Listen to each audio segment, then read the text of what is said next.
Elephants in the Boardroom is proudly brought to you by our partners at Achilles. As a leader in sustainable global risk management for businesses and their supply chains, Achilles helps the world's largest companies build and maintain ethical, sustainable, and transparent business practices.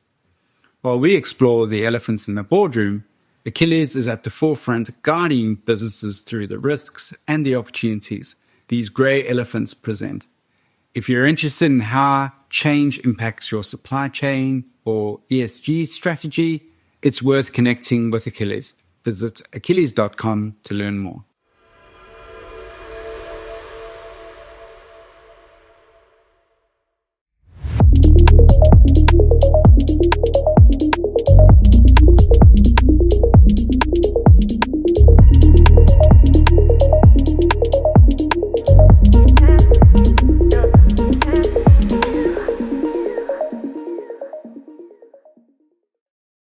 Welcome to another episode of Elephants in the Boardroom, the podcast where we have a look at the forces that are all around us, probably things that you're very familiar with. But the reason we call them elephants in the room is because in our experience, people are not looking at these forces seriously enough. They're not dealing with the implications, they're not looking for the opportunities, and they're basically ignoring some really big disruptive forces taking place. Thank you for joining us as we take another look at some of these elephants in the boardroom. My name is Graeme Codrington, and I am part of the team at TomorrowToday Consulting, where, well, I suppose this is what we do. And as always, I'm joined by my colleague, this time on the other side of the world, in London, Dean. Nice to be chatting to you again. Hi, Graeme. So how was your flight back? You were in London yesterday, and now you're back in South Africa. Well, I was in Lisbon the day before, then was disrupted, had a flight cancelled overnight, then back to London, pokey hotel for a few hours just to make sure I've got a place to do my emails, back to the airport. The wonderful romance of international travel, Dean. It sounds romantic for people who don't do it. Anybody who travels for a living will know it can turn into a nightmare quite quickly. So I'll be honest with you, I hope it doesn't come across in how I look or sound, but I'm a little bit beaten up by the airlines at the moment. You got the weekend to recover. Well, Graeme, I want to talk to you today about a grey elephant that's pinging on my radar, immigration. We all know immigration is a political hot potato. It's definitely shaping the outcome of elections at the moment. But, you know, as we like to say, grey elephants are highly probable, high impact, yet largely ignored forces of change. And whilst this immigration is not ignored, I think what is ignored is that it's inevitable. Immigration is going to happen. The Western world in particular is aging at a rapid rate. And Africa is young. And Europeans, especially Europeans, Americas, and even, you know, places like China and so on, are going to need young workers. So ultimately, this is an unstoppable force of change. So I thought maybe just to get us into the flow of things today, Graeme, why don't we start with our quiz? We normally do a quiz sort of during the middle of part of the podcast, but I'm actually going to start with it today. It's my turn. So are you ready, Graeme? You ready for the quiz? Go for it, Quizmaster. You were amazing last month. So there's a high bar being set, and my jet lagged mind. I'm giving excuses even before we start. Just go for it. Throw the questions my way. All right, jump it in. All right, my first question, basically about people on the move. I want to know which country receives the largest number of international migrants today. Is it A, Germany, B, United States, C, United Arab Emirates, or D, Canada? I suppose, as I think this through, and this is immediately going to start obviously pinging some of these conversations already, I assume that we are talking here about legal immigrants, right? Because, of course, immediately some people say, well, there's lots of illegal immigrants and nobody's counting them and there's too many. So I assume it's legal, right? Yeah, legal. And then we're going just absolute number versus a percentage of population. Because again, that's part of the conversation, right? Is that, if you've got a tiny country that accepts 10,000 immigrants, that's very different from if a huge country. But am I right? So it's legal absolute number. Yeah. Okay, so I do know that Dubai or the UAE more generally, they are definitely on a drive to encourage people to come. As you know, Dean, I'm part of the Dubai Futures Forum, which is a group of futurists from all around the world who meet with the Dubai government once a year. And one of their taglines, now I'm not sure if I can remember the exact tagline, so the marketing people mustn't come for me. I'm sure it's maybe more elegantly phrased, but they say Dubai is not just a one country in the world. What we want Dubai to be is the world in one country. And what they want is to have a citizen of every other country in the world having transferred and now living in Dubai. That's been their goal. And I think they've already got over 100 of those. But even although Dubai might be one of the most open countries to high-level professional immigration, it's probably not Dubai. Although they're probably open to it, there's quite a lot of restrictions and difficulties.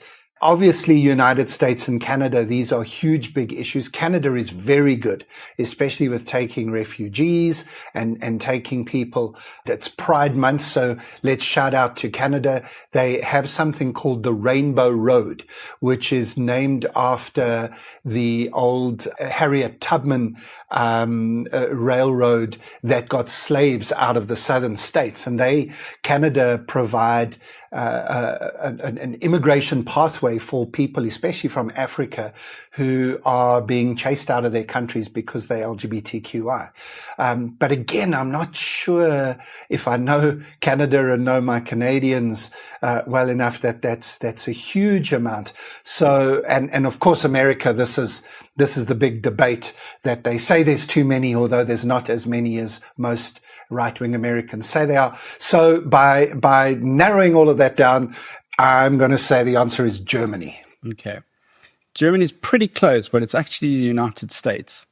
Of those countries, Wow, United States have received the most. It's around about 50 million immigrants, international immigrants living in their country. No, that makes sense. And I suppose, that's been part of what's been driving a lot of the debate and the feeling maybe of crisis, even if it isn't a crisis. But the feeling of the crisis is, America's always called themselves the melting pot. But at the moment, it is the big culture war, isn't it? So no surprise. But I think all four of those countries have got a lot of immigrants. Yeah. It's an outcome. Immigration is an outcome of how prosperous your economy is, because people who are poor want to go to areas where they can find work, especially on legal and I guess illegal side as well. But on the legal side, it's America. So let's move on to question 2 then. And this one, quite a tricky one, but I think you'll be able to work it out, because when you get the answer, you can see it's pretty obvious. Imagine an immigration bell curve, all right? And I want to know what percentage of sub-Saharan Africa's population live in countries with a GDP per capita below $10,000. And this places them in the peak immigration bell curve. So if you're below 10,000 GDP per capita, you're more likely to want to immigrate. Okay. Yeah. So what's the percentage of the population that live in countries with a GDP per capita below 10,000? Got it? The answers are 68%, 82%, or 94%. Okay, I probably would have guessed 100%. Because 10,000 US dollars is a lot of money in any African currency.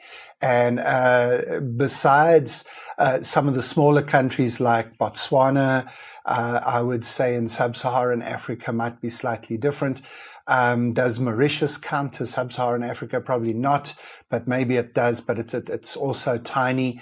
And in sub-Saharan Africa, your biggest economies, Ethiopia, Nigeria, South Africa, all of them, although they have very rich people and a reasonable middle class in all of those countries, there's the vast majority of people in all those countries are poor. So I'm going to go with the biggest number I can, 94, and you'll explain where the other 6% went.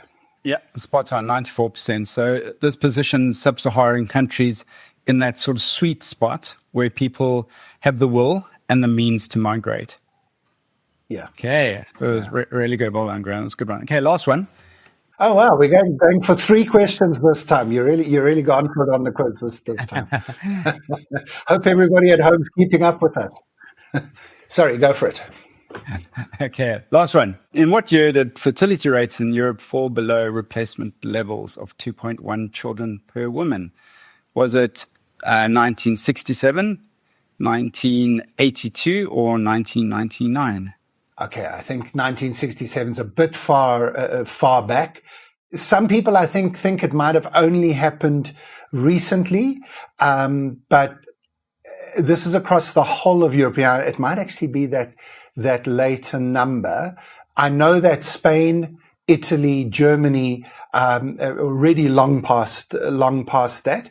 And this is slightly different from whether it's an older population or not. This is about replacement, and those have been falling. So whatever the middle number was, the 1980s, I'll go back to the 80s. Spot on, 1982. So that's the year which most of the countries started to dip and started experiencing an elderly population. That's a really great example for people who need to understand that sometimes big change happens quickly. You know, when new technology arrives in the world, like generative AI 2.5 years ago, kind of rushes in, and there's this massive hype cycle that goes around it. But what we've always tried to do with the work that we've done in being futurist is nobody can predict the future, but demographics is one of those things that is the slow burn. It's like a glacier as compared to an avalanche, right? An avalanche will overtake you in a couple of minutes, but a glacier just keeps coming at you year after year, decade after decade. And if you build your house at the bottom of a glacier path, it will eventually be crushed. This is what people need to understand, that from the 1980s and sometimes even before that, we've seen some of these demographic things coming. And so when demographics is the thing that is driving the change, we've had 20, 30, 40 years of a head start here. And the impact is going to take another 20, 30, 40 years to really show itself. But that doesn't mean we should be ignoring it right now, because what happens is that something like immigration becomes an immediate crisis and affects a current election because of that. So lovely questions, lovely examples. You're right. Demographics is a slow burn, but the problem is it's now on everyone's doorstep. So you take Germany. To sustain its economy without immigration, workers over the age of 50 would have to add an additional 20 hours more work per week.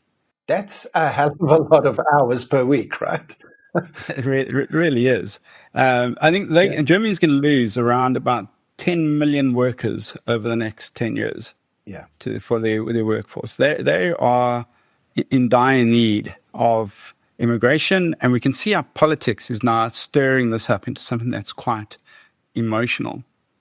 So the thing that really triggered immigration for me this week was President Ramaphosa, South African president's trip to the White House, and his meeting with Donald Trump.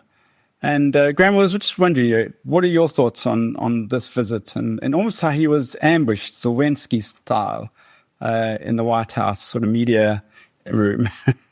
Well, look, now that Zelensky's had a finger waved in his face and been told that he doesn't say thank you enough, and then Mark Carney from Canada going across, and at least Trump didn't call him, the governor of the 51st state to his face, but it was close, and now Ramaphosa's had the lights dimmed and a really dodgy video and like absolutely fake information put in front of him. I mean, it's been shown that some of the pieces of paper that were shown to Ramaphosa, supposedly showing a white genocide in South Africa, were actually from a hospital in the Congo. I mean, you literally can't make this stuff up about what Trump has done. I wouldn't call it an ambush. I think President Ramaphosa from South Africa knew exactly what he was going into. And I thought that the quote of the month was when he said to Trump, "I'm sorry that I don't have a plane to offer you."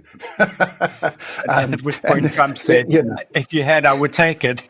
If you had, I would have taken it. And it was, Trump supporters will say it was a joke and it was meant to be taken as a joke. But the only reason it's funny is because Qatar has already done that and Trump has already taken their plane. Otherwise, it literally wouldn't have been funny at all.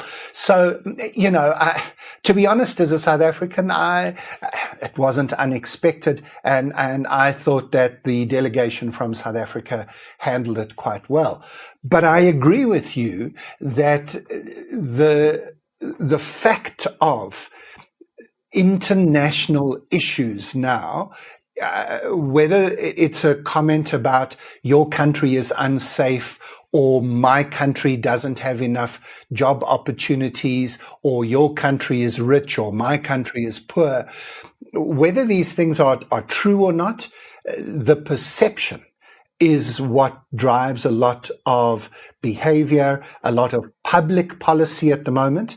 And of course, what we have seen is that companies now really are being forced to pick a side in these culture wars. You can't really remain neutral in any of these things. So you can't, if you're the CEO of a company, just sit back and say, well, it's not my problem. The fact that President Ramaphosa took one of South Africa's richest businessmen with him, Johan Rupert, was a real indication that there needs to be a business voice in these conversations as well. And the fact that I think the real issue in the background is Elon Musk wanting to get his Starlink satellites into Africa and so far being blocked is probably what's the voice in Trump's ear making this an issue. So these are, although they're political issues with a healthy dose of the 7 secret spices of culture war, they are also very much business issues as well. And I think rightly on our elephant in the boardroom list. So that's an interesting thing. So, I mean, immigration is definitely increasingly becoming a business issue. And I've been reading that there are some African governments who are now actively engaging in immigration. So Kenya has struck a deal with Germany to send trained workers, with Germany fitting the bill for the training. They're calling a sort of Kenya's workforce as their greatest export. So I've got a question here, Graeme. Can immigration become an intentional strategy, like, say, exporting coffee or cobalt? And here's one other thought for you while you're thinking about it. About 1.5% to 2% of the world population actually immigrate. So it's a very small percentage globally. And most of the time, those immigrants go back home. And I think that's what Kenya is looking at. They want Germany to pay the bill to train their top talent, and knowing that the vast majority will eventually actually return home to Africa with the skills and knowledge, and they're also sending money back and so on. So it's a real win-win for Kenya and Germany. Yeah. And Dean, there's lots of countries that do that. In Australia and New Zealand, they call it the OE. It's called your overseas experience. And so you'll go through school, you'll get your degree in your home country, Australia or New Zealand, and then you'll go on your OE, typically to one of the other British colonial countries, Canada, the UK, where you've got easy access with your passports, but Europe as well. Maybe more before Brexit, Europe was a little bit more open. And then kind of the thinking always has been that when you get married and are thinking of having kids, you'll move back, to the sunshine and the beach culture and so on, and raise your kids back home. And nobody sees this as a problem or, that you are somehow ratting out your country, whatever the right phrase would be. It's just, this is great. We want the people in our country to have overseas experience, to have an international view, to upgrade their skills, to earn maybe in a stronger currency, bring some of that money back. And so I think we've got to probably have a different view of people as not a resource in the sense that we can trade them and buy and sell them. Obviously not. We know what that is and we don't want it again. But in terms of just saying honestly, like your example from Germany and Kenya, there could be a win-win on both sides. As people who would like to earn better currency, take skills that are not as available as they should be in a richer country, for whatever reason that might be, and then hopefully at some stage feel that from a cultural and family perspective, maybe it would be better to go back to their originating country, now bringing back foreign capital and greater skills and connections and networks. But even if they don't go back, honestly, the data and the research is clear that in almost all circumstances, qualified, trained, and skilled people moving around the world improve the country that they go to and improve themselves, and probably make an impact in the country they've left as well, if they still have family there and send money back. In other words, again, it's that win-win-win. I know that doesn't impact every individual, and I know that there's a lot of cultural conversation in the background, but the data is fairly clear that it's a good thing. Yeah, I think when you look at it through a grey elephant lens, it's not just about the movement and the immigration and so on. It's about rebalancing the world's people and potential. Yeah, so in the African example, and there's a great article in the Economist, for I think it was in April, they were talking about how Europe needs young workers and Africa has that supply. They have the people. The potential sits in Europe. Now, the politician and the businesses need to figure out how to make this happen. Otherwise, we're going to end up with more illegal immigration, especially as climate change. If you think about the grey elephants and how they interact, as climate change and an angry planet starts to bake the equator and 1 billion people are displaced, you're going to have forced mass immigration. So it makes a lot of sense for businesses and governments now to put in place the policies and plans to deal with this, because it's an elephant in the boardroom. Immigration, the declining number of people in European and American workforce necessitates that structured immigration happens. But it has to be thought through. And yes, whilst this is a slow moving, within 10 years, this elephant's going to be stampeding if proper policies and procedures and strategies haven't been well thought through. I was doing some work this week in Paris with L'Oreal, and I was amazed. I was doing it with their top 300 leaders, and it's incredibly multicultural workforce in the room. The head of HR was from Mexico, and you can see just how dynamic the teams are when you get this cultural diversity in the room. And Diego, he's moved from Mexico now to France and is working there. And then you can see that just, what a rich and knowledgeable workforce L'Oreal has. And we need more of that with other businesses who really embrace a multicultural, embrace workers moving around where there's potential. I think this is a grey elephant which people need to be tackling now. If we leave it too late, it's going to be a big problem. And I think that's what's fearful to people. It's what this could be if there's just a sudden mass of people entering their borders. But this can be managed and can be managed to great effect. I mean, the country with the greatest, that is a country of immigrants is America. And look what a powerful nation that is today. Between you and me, Dean, we're not going to be able to solve one of the biggest cultural issues in the world at the moment in a short podcast. We should try, Graeme. Well, there's no harm in trying, right? But I suppose what we're saying to people is not, we have the solution, why aren't you listening to us? Just open your borders, let all the immigrants come in. We know it's not as simple as that. And we know that there are layers upon layers to this conversation. There's the refugee layer, which probably should be dealt with separately. Then there's going to be the climate refugees becoming more and more of an issue. There's some part of which is a moral and ethical response by rich countries, especially ex-colonial countries, that caused some of the trouble that now decades and centuries even later, need some redress. So that's one whole part of the conversation.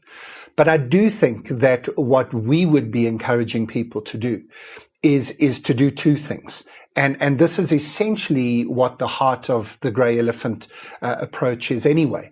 The first is to recognize that the existing system is no longer fit for purpose. So immigration is yet one more example, one more data point to say that the existing systems, capitalism, communism, socialism, and all the others, none of them are working. And the reason that people want to move is because they are seeing that the system is not working in their part of the world, and they're really hoping it's working somewhere else. And the danger is it's not working anywhere. And that's why immigration is a fight at the moment rather than an opportunity. But that's the second part of the grey elephant conversation. Once you've realized there are deep systemic issues, this deals with multipolarity, it deals with big squeezes, it deals with inequality, it deals with big shifts in the world. Once you recognize that, you then must shift to an opportunity mindset. And I love the way that you framed that as to saying that there is value in diversity. There is value in a globalized workforce. There is value in Africa and in Africa's young people, that might add value, to some of the older countries that have skills deficits. And so we need to look beyond the political hot potato and beyond the emotion of a culture war and look for the opportunity and the benefit. If you're listening and you're from the government, you can think it through in those lenses, and we can help you with that thinking. But more than likely, you're a business person. And instead of either ignoring this issue or just getting caught up in the political culture war, why don't you look at it as an opportunity for your own company? To get ahead of the competition and to think about what it would mean for you to be an advocate of immigration and a global way of thinking for the future. So, Graeme, it's a really nice way, I think, just to sum up this conversation about immigration as a grey elephant, a real opportunity for business leaders and politicians. Welcome back to the Elephants in the Boardroom podcast, where we explore the forces of change reshaping our world, from business to society and everything in between. Today, I'm excited to be joined by Pia Heidenmark Cook, a true pioneer in global sustainability. Pia has been at the forefront of corporate sustainability for nearly 3 decades, including her tenure as Chief Sustainability Officer at IKEA. Under her leadership, IKEA didn't just talk the talk, they walked it, embedding circular economy principles into their supply chains and reducing emissions while growing the business. Pia believes sustainability isn't just a strategy, it's a way of doing business that touches every decision, every product, and every person. Today, we'll deep dive into how she has navigated the challenges of leading sustainability at a global scale and how the grey elephants are shaking up things in the boardroom. Pia, welcome. It's such a pleasure to have you on the podcast. Your leadership and deep understanding of how ESG connects across industries makes you the perfect person to explore these big disruptive forces we call grey elephants. Thanks a lot. Really happy to be here, Dean. Well, your leadership and deep understanding of how ESG connects across industries it really makes you the perfect person to help us explore these big disruptive forces we call grey elephants. So let's jump in. Pia, you've dedicated your career to sustainability and ESG in the face of an angry planet. We've seen dramatic climate events this past month, from the collapse of the Batten glacier in Switzerland to rivers drying up across Europe. What do you believe is the most urgent action businesses must take today? A great question. And thank you also for sharing the Grey Elephants document or article. It was a very good read. And it puts things in perspective, like you kind of sense and feel, but it's always good to put them in a framework.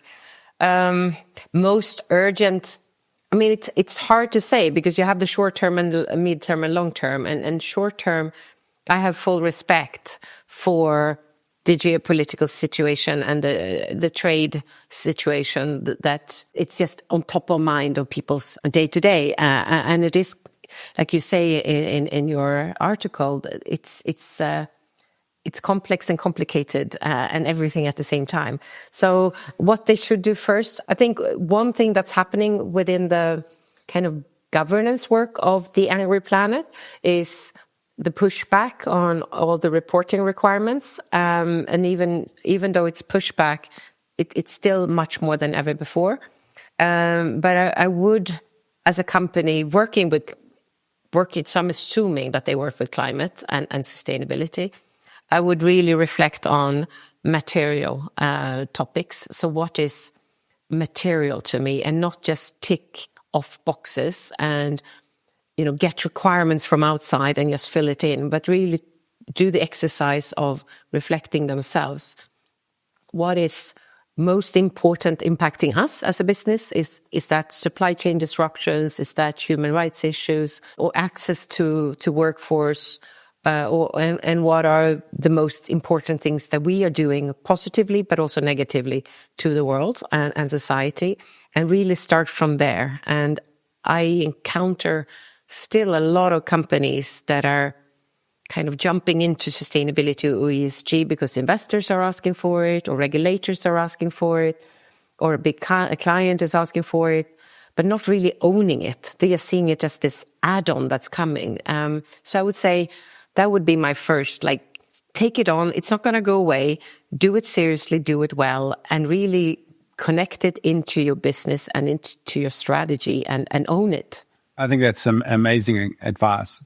Build it into the strategy, own it. And I think you would agree with this as well, that there are so many opportunities. We like to think about the grey elephants as these big risks. But the reality is that they're causing a sharp transformation in society. And in many ways, many of the rules for success and failure in the world that we see in the past are breaking. They are brittle and they're breaking, and they're reforming and being recreated. And this is an incredible opportune moment in history to really recreate things. We often say Tomorrow Today that the best way to predict the future is to go out there and create it, proactively create the future.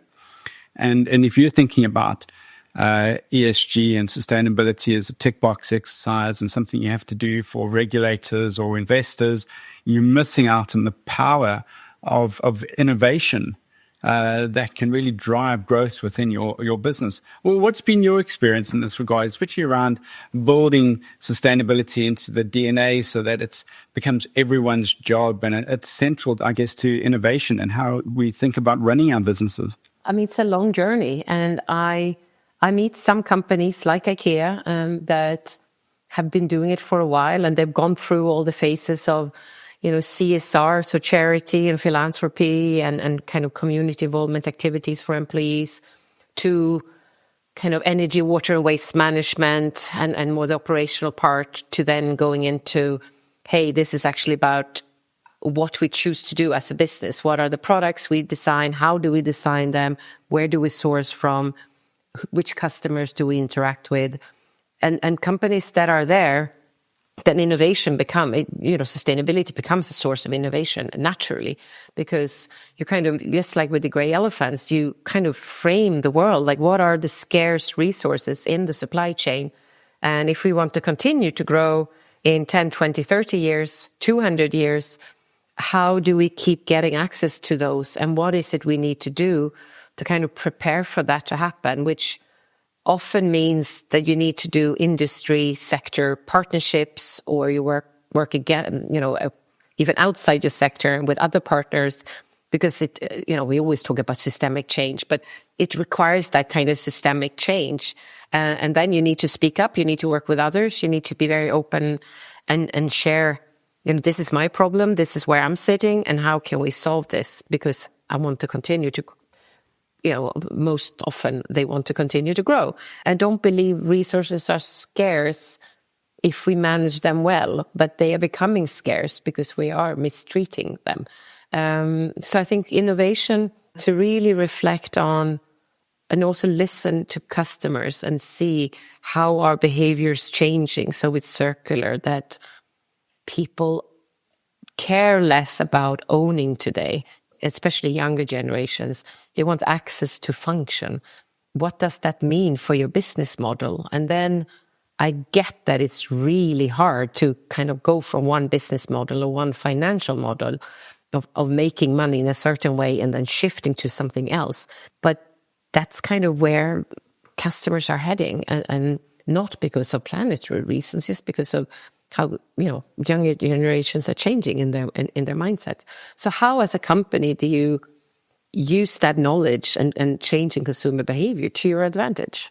Absolutely. I love that. So listen to your customers and think deeply about the changes that are happening in their lives. I mean, we're seeing that we talk about the rising rage of people. And I guess the rising rage is on two sides. It's those people who are saying ESG and sustainability has gone too far. And then there's another side who are saying it hasn't gone far enough. Yeah. And how you navigate that, that complexity of the two sort of stakeholders and what you find most important. But I think I'd be really interested in learning about the journey that you went on, or that you see companies moving on. Because you talk about sort of almost as an evolution, and what are the points in that journey that leaders suddenly recognize that things have to be done differently? Because that's key. We can't. Just because something's been successful in the past doesn't mean that it's going to get us to a profitable place in the future. So, what worked in the past isn't necessarily going to work in the future, especially in this new changing world. So what did you see as sort of those moments along the journey when things shifted, when the mindset shifted, when the way of doing things, suddenly the light bulb switched on and they went, yes, this makes good business sense? Yep. That's a very good question. And it's difficult to, there's been so many light bulb moments and in different groups, especially if I take within a company. I think one is when you start to do much more of outside in. A lot of companies, especially large companies, are very inside out, or sometimes, even inside in. So when you start to open up and really reflect on what are these big trends, so doing scenario planning, spending money on insights and understanding what's happening. Also understanding your supply chain. So for IKEA, a big starting point for sustainability was understanding that, the supply chain, and this is back in the 90s, the supply chain wasn't under as much control as they thought. So to kind of then dig into that and trying to understand what, are the accusations real, what's going on, and not, taking it as a PR exercise. We send in the media team, gloss it over, make it look good, but actually, honestly, and that comes back to culture and values, understanding what's going on. And that was the kind of kickoff of the code of conduct back in 2000. So I think having those, shocks to the system, and then really taking that opportunity to reflect what are we doing right, but where are areas for improvement. So that was one big kind of leap forward, and that's before I joined. Another one was when marketing and comms and the insights team started to see a strong connection between sustainability and customer value, when you could see that trust drives purchase behavior, and sustainability is a big driver of trust. Not for every brand, not for every sector, but in retail, it drove. And that kind of energized that more commercial side of the business when they saw this actually is not just this nice thing on the side that makes us look good and it's corporate citizenship, but it's actually something that resonates with our customers. So I think those two were too big. And I would say the third is when you start to train sustainability, not just in this is climate change and this is what's happening to the world, but really more, and this is what you can do about it in your job. So you kind of connect it to your everyday job, your areas of responsibility, your decision-making, your tasks.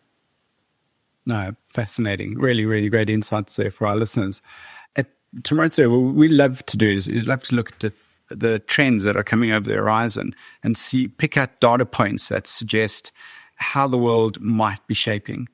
And one of the big data points I think we're starting to see is that there are a number of, and there's a large number of companies that are doing this well. There's also a large number of companies that aren't getting it right or aren't doing anything. We then got political players who've come onto the scene, the Trump administration and so on, that are pushing back against this kind of anti-woke sentiment. And then you've got Europe, who seemingly is committed to its sustainability journey. But there's a real kind of loggerheads at what's happening, and a real and people starting to recognize that the danger of kind of sailing past the sort of 1.5 degree, which we're starting to touch, and the 2 degree mark is largely going to happen. I mean, if you talk about elephants in the boardroom, we can try and do as much as possible, but the likelihood is we are going to go sailing past 2 degrees. We're starting to think about what's going to take to succeed in a world that is 2 degrees warmer, and what happens if the temperatures don't stop there. And what are your thoughts on this? And I'm really interested to know your thoughts around the challenges that businesses are going to face in this environment, but what they can do. Yeah, and I think this is where it's so complex and complicated and everything in between, where companies, now I sound mean, but I've been in the corporate world my entire life, so I'm one of them. You take kind of one thing at a time, and at IKEA we often talked about for many things. We always said both and. It's not either or, it's both and that's hard. And it is about reduction and adaptation at the same time. Governments need to do it, society at large need to do it, companies need to do it. So we still need to reduce emissions, even if we are kind of close to 1.5 and kind of on trajectory for 2, and probably even worse. But we still need to reduce. So even if the bathtub is kind of flowing over, we still need to try to get it down. But then you need to start putting towels on the floor as well, because it is coming over. So I think it is a combination of having a net zero transition plan, and a solid one based on materiality and understanding what's your kind of role in the world. What can you do? Where can you make a difference as a person, as an individual, but as a company, an organization. But then also really starting to do this adaptation analysis and scenarios to understand in a 2 degree world, and if you're a resource heavy company, what does that mean to your wood supply or your food supply, or your, within specific food supply, or, if you're real estate, what does it mean to your portfolio? I think, a lot of companies are already doing that. You need to start to really understand that, and then start to reflect, okay, so am I going to keep tossing money into a black hole, knowing that we're talking 10, 15 years, and then probably these resources will be way too expensive or not available. So I think there is this adaptation of supply chains and portfolios that will need to happen. Some are doing it. Mark Carney always talks about the tragedy over the horizons, that a lot of problems would be cheaper to deal with here and now than later, but we are kind of geared towards later. And I think this is one of those where we need to do both. So it's both and. Yeah, it reminds me of the movie Don't Look Up with Leonardo DiCaprio. Yeah. We're so scared about looking up. We would, we're just sitting there with blinkers on our eyes and just focusing on the next quarter, the annual profits, and these are big, complex issues.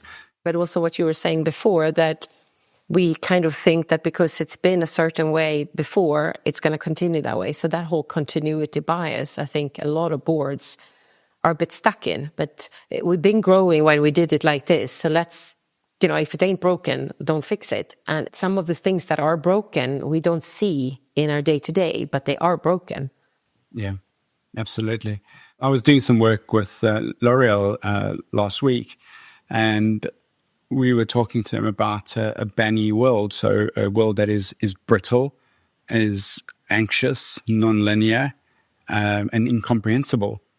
Sort of an evolution from the old VUCA sort of model. Absolutely, I agree with you. I think the brittle doesn't really explain what's happening. There are big aspects of the world that are completely broken. That's all of the anxiety and the conflicts and the complexity that we're seeing around us. And the ancient Greeks had a lovely term. They used the word kairos, a kairos moment. It's meaning an opportune point in history when things change dramatically, or it's an opportune time to make those changes happen. And I think that's what we're seeing at the moment as these grey elephants collide. We actually identified these grey elephants during COVID. We were trying to help our clients to navigate through the pandemic. And people were talking about the COVID being a black swan. And we said, no, we've been talking about pandemics as a disruptive force for 10, 15 years. And Bill Gates did his TED Talk in 2016. We said, this is not a black swan. We knew this was highly probable. We knew it would have a high impact, but we ignored it. It was an elephant in the boardroom. And then we started to identify that there were these 7 great forces which had the same characteristics as the pandemic. And they were largely being ignored. And I think and you see all these forces, each one of them alone can have dramatic change impact. But the 7 colliding together is kind of quite frightening. But then when you think about this Greek term of kairos, it's the opportune moment to create something new, to grab that opportunity as it flies past us. And that's my worry, is I often think that leaders aren't grabbing the opportunity. They're frightened. They see these big forces and they think, well, they're too big to deal with in my tenure, in the time that I'm going to be here. So I'll leave it for somebody else. Hopefully they'll go away. But then you start to see these grey elephants stampeding, and then it's too late, because by the time they start to stampede, it's too late to prepare. And I think what we're seeing with this climate change and Angry Planet, we look at quite broadly anything from wildfires to droughts to to water scarcity. All these things are all part and parcel of that pollution, plastic pollution, air pollution.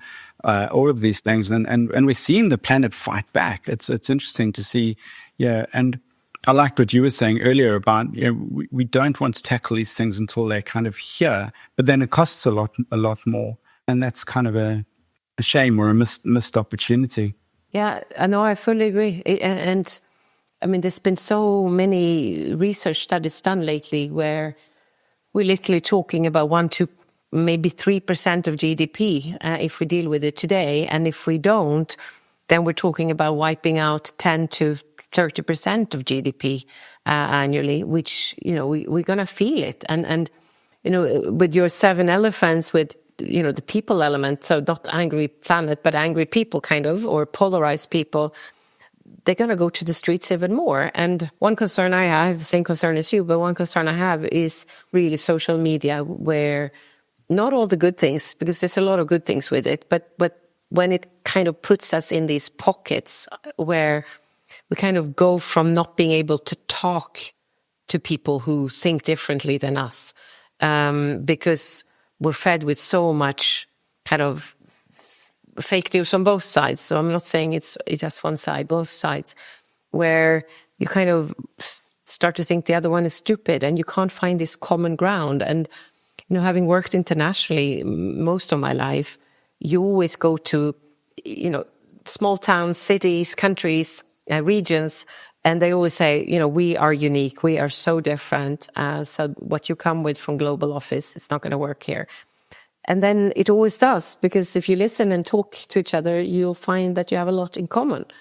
But now we're starting to kind of lose that capability of bridging differences and finding what we have in common. And that's actually one of the things that worries me the most, because in my movement, in my bubble, we've always talked about collaboration. It's always been the key word. We need to collaborate, and we do, because it's too difficult to do alone. But we're starting to lose that capability of listening and hearing what the other person's needs are, and then collaborating to find solutions. And that worries me. Yeah, I'd agree that the recent developments around countries and leaders being very inward looking is frightening, because, as you say, and I think that's why we started this Elephant in the Boardroom podcast, is we want leaders to start looking broader, to start really exploring the world out there, rather than just being inward focused and hoping that somebody else will do it, because no one's going to do it. If leaders like yourself and myself and other everyday leaders don't actually stand up and say, well, what can we do to make a difference? Yeah, we're going to wake up one day and find out that the frightening realities are too scary to even turn away from. You're talking about climate change, and if we don't keep temperatures down, areas around the equator, around Africa, as you know, will become uninhabitable. And then you're talking about 1 billion people have been forced to migrate. I know immigration is a hot potato in politics at the moment, but we start talking about 1 billion people being forced to migrate because of climate change, and then there's a real issue. That scenario could still be turned around. There's an opportunity to prevent that. But this is what we often do, and I guess it's human, but we often see, we see the problem, but not the cause of the problem. And very seldom in business or in governments, you have the time, or you take the time to really analyze the root cause.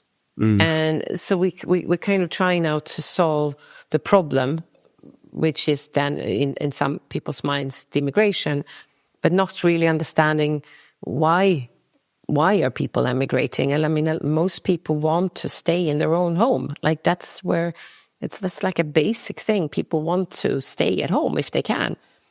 So I think there's that kind of ability to collaborate, but also ability to take the time to actually reflect. And I'm not talking about, Swedish consensus building, let's have a committee and spend years, but like enough time to reflect and think and come with a solid answer, and then start to work towards that. Everything needs to be, ROI yesterday. Everything needs to be in short snippets of information, or like one-liners, because otherwise people don't have attention span to listen. And you need to, in this brittle world, we need to simplify it, and sustainability makes itself too complicated. I agree.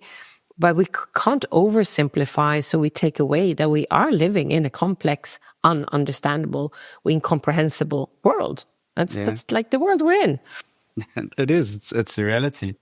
But I really like what you've said about building sustainability into the DNA of an organization. And I think that's almost the trick, isn't it? Because once it starts becoming everybody's day job and a natural extension of it, we start to see the real innovation. You start to build that culture of innovation, a culture of sustainability. How do we get there? How can leaders build it into their DNA? What would you advise them?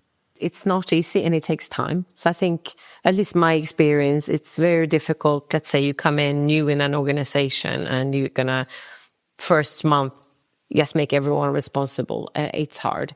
So I think, at least in my experience, it came with a lot of previous wins where people started to see that this actually makes business sense. It's not, wishy-washy woke. It's actually commercial, solid built cases where it makes sense for the company.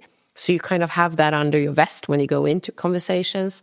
It's also creating a culture where you get both top and bottoms, both top down and bottom up, that have been, educated, made more aware, so they understand, the outside in. Maybe not all the dimensions of the grey elephants, but bits and pieces of it, to start to see that, okay, things are changing, and we are changing with it.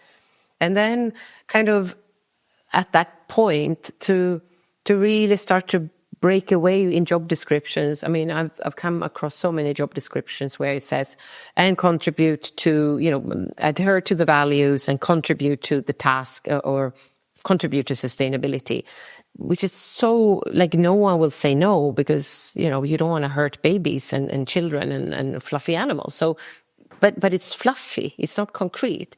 So when you start to really kind of take a job description, any job description, procurement, marketing, sales, CEO, finance, whatever, and really start to say, okay, what in this has the most material impact on sustainability and the goals that we've set as a company? And then you start to kind of see, okay, this is where you can contribute the most. And this is how you are contributing the least, by making these and these decisions, because these are your tools, this is your process. And that's when you start to kind of adjust the job descriptions to have tasks, not just, end goals, but actual tasks. And then also starting to work with processes and understanding, like, at what point in processes do you end up making the wrong? If you say you have a sustainability strategy that has been signed off by the board, so it's actually something you want to achieve, then where in that process does it go wrong? So you kind of do a lot of work, and at the end of the day, you still decide against achieving that strategy because it's too expensive, too difficult, too something. So I think it's that kind of, that work of doing both the soft side of, leadership, visionary, having the North Star, knowing where you want to go, but then also the kind of management of setting goals, following them up, understanding processes, understanding the business, how people work in their day-to-day, and why are they making these decisions wrong? Because they often have two goals at the same time. You have conflicting goals in almost every top management decision. So how to, first of all, make that visible so you can talk about it, and then how you start to take that away. It sounds super easy. It's not. No, it's not. It was there's deep embedded complexity in doing that. But yeah, as you say, it's, if you look at it as a journey, if it's embedded within your vision and part of the board's vision, and then you think about how that can be drilled down into people's tasks and the jobs and what and measured. I think you get what you measure, so this has to be measured. But then I think it's also about inspiration. And I think sometimes when leaders say it's real change is difficult, I say, well, I'm not sure it is. You look at humanity and how much humanity has changed. And I think humans are wonderful examples of change agents. I think we thrive on change. When Steve Jobs came along and showed us the iPhone, I mean, no one really knew what they were going to do with it, but we bought into his dream, part of it about putting a dent in the universe and the overall dream he sold, and people rushed out and they bought it, and then they figured out what they were going to do with it. I don't think we spend enough time building the dream around sustainability. It's become too regulated, too much of a tick box exercise. I think there's very little inspiration within the sustainability movement. And I think this is why the people who lash out at and say that it's woke, make headway, because people look and go, it's hard work. It's a lot of it's compliance, and we're not inspired enough to make those changes. I fully agree. I mean, very few companies innovate out of compliance. Compliance and regulation is often, I wouldn't say regulation can be a driver of innovation. If you're a foresighted company, you can kind of say, okay, this regulation is around the corner. It's going to happen. How do we, if you take the single-use plastic ban or whatever, but a regulation with reporting, it somehow kind of forces us into that kind of email box when you just sit and clean your emails and you just do it, rather than, being in your creative zone. So I think I agree.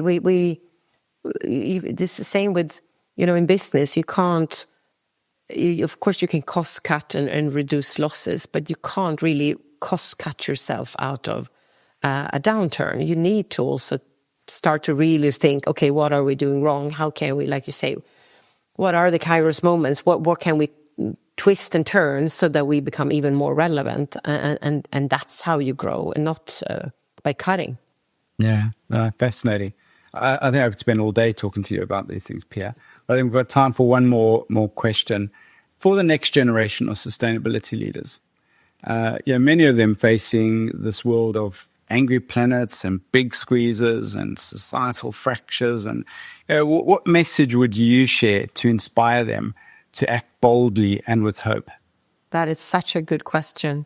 A lot of people that are in the sustainability space and in other spaces are in a kind of dip moment because there's so much headwind.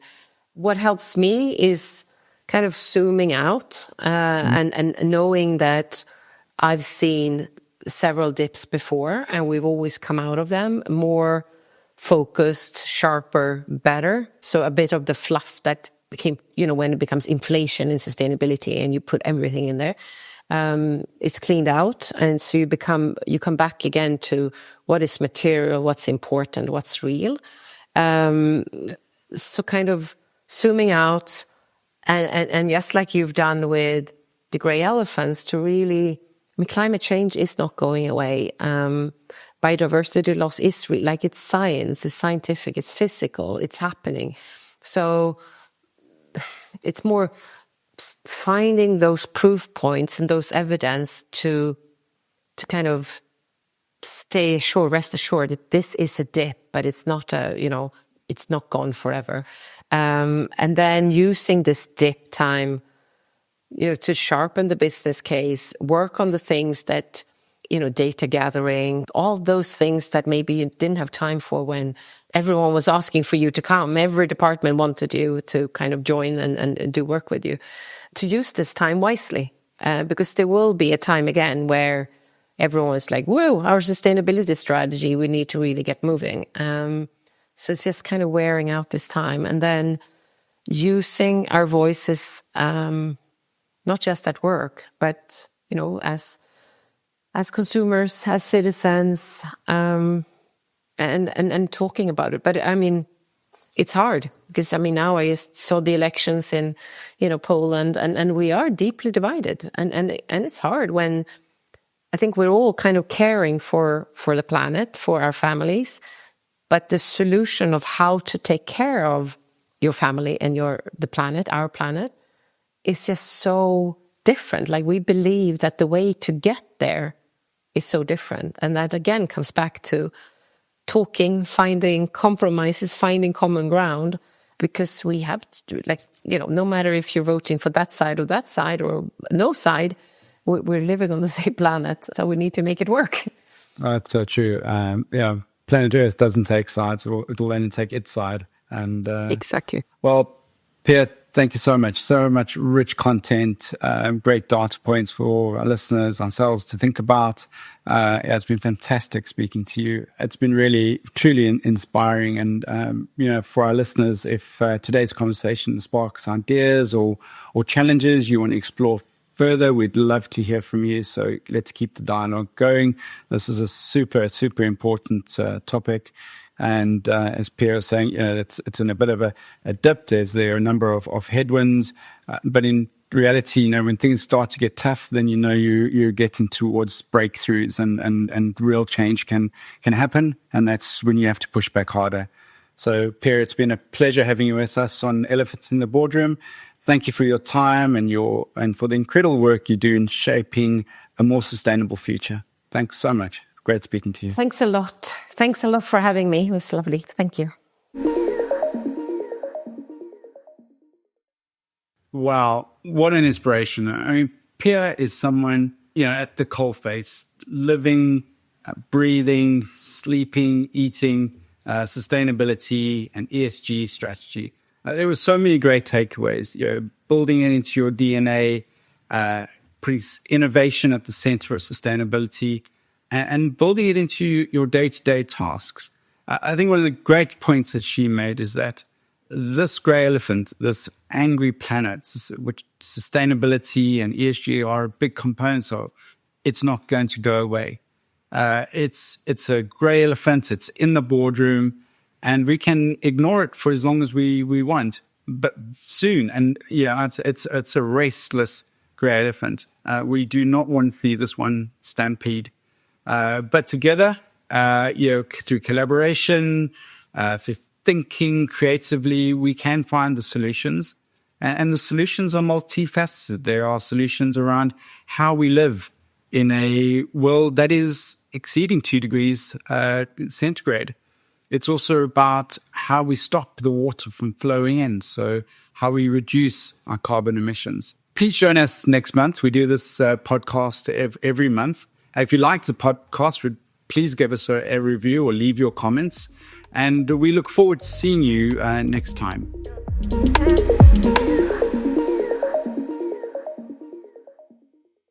Elephants in the Boardroom is proudly brought to you by our partners at Achilles. As a leader in sustainable global risk management for businesses and their supply chains, Achilles helps the world's largest companies build and maintain ethical, sustainable, and transparent business practices. While we explore the elephants in the boardroom, Achilles is at the forefront guiding businesses through the risks and the opportunities these grey elephants present. If you're interested in how change impacts your supply chain or ESG strategy, it's worth connecting with Achilles. Visit achilles.com to learn more.